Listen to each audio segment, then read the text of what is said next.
Interesting news. This is hysteria. I mean, absolute screaming hysteria over all the right-wing blogs, Drudge Report, everything else. But this report from the Washington Post that Brian Pagliano, he's the guy who set up Hillary Clinton's email servers, has been granted immunity by the Justice Department. Now, typically, you grant immunity to somebody who you think has committed a crime only because their testimony will help you get somebody bigger than them, which is causing everybody on the right to say, oh, this is it, they're going to indict Hillary. I doubt it, frankly. And, you know, there's other people in this chain. And the spokespeople at the FBI and the Justice Department wouldn't discuss this investigation. The Washington Post says so far there's no indication that prosecutors have convened a grand jury. So this could be a tempest in the teapot. But over at the Clinton campaign, John Podesta, the fellow who started the Center for American Progress and ran that until he went to be the chairman of Hillary Clinton's presidential campaign, he says, this is from The Hill, by the way, a piece by Amy Parnes. He says that there are serious questions about the integrity of the State Department's Office of the Inspector General, the OIG. Now, if true, this is really concerning, frankly. There are, you know, in many of these offices, like the Office of the Inspector General at the State Department, you get people who are either employees or appointees who span administrations. So, you know, there's no doubt that there are a bunch of old Bush people still at the State Department and probably working in the Office of the Inspector General who would love to politicize this. And this is what John Podesta is arguing. In fact, Amy Parnes writes for The Hill, the OIG, the Office of the Inspector General at the State Department, is locked in an increasingly contentious fight with Clinton's campaign on a host of issues, including her use of private email account during her time as Secretary of State.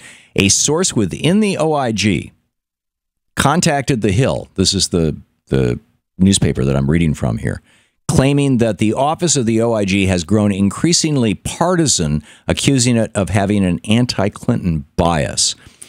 John Podesta, the chairman of Hillary Clinton's campaigns, describes that source as a whistleblower. So, you know, watch this space. It's going to get interesting. And this is whether this is going to be a vulnerability for Hillary Clinton or whether this is going to be one of those things like, you know, I mean, I think we were all blown away by her testimony on the Benghazi stuff. You know, 11 hours sitting there with these Republicans grilling her. And what happened afterwards, you know, I mean, I was impressed. I think most people were impressed. That was one of the points. I mean, I've for a long time, even though I support Bernie and I know Bernie's been a guest on this show for 10 years, it'd be impossible for me not to know his positions on the issues and respect them. I wouldn't have kept putting him on the air. But you know, that said, I mean, that was for me one of those moments when I watched Hillary Clinton sit there for 11 hours dealing with all these Republicans being condescending and snarky and trying to catch her and trying to, you know, everything, you know, from the naked misogyny to the everything else. And it was one of those moments when I was looking at that going, this woman could easily be president of the United States. And so this whole server thing and the OIG, I mean, it's probably going to just fizzle. But if it does play out in a big way in the top of the headlines, it will be either, you know, there's some sort of a serious investigation, she's called in to testify, etc., which may actually help her, just like the Benghazi one did, or not, you know, I guess. So, yeah, we'll see where that goes. But anyway, I mentioned that as, you know, this is well, it's all over the Washington Post right now. To watch more clips from our programs, hit the Watch More Videos button over here. And please be sure to hit the handy-dandy subscribe button so you'll always be up to date. Tag, you're it.